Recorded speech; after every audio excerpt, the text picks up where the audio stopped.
Welcome to Luca is a Billionaire, where the only thing I invest in is your answers.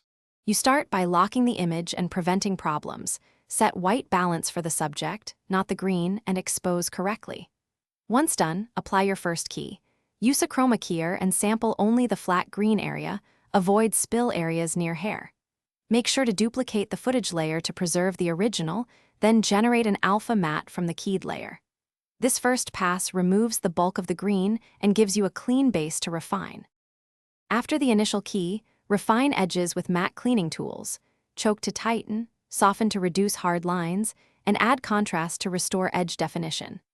Next, remove color spill. Use spill suppression to desaturate green and shift remaining green toward neutral skin or background tones. Once those are stable, roto any problem areas like hair or semi-transparent fabric. Paint temporal masks across frames where automatic keying fails. These steps salvage fine detail, so the subject looks natural against any new background. Now composite and finish.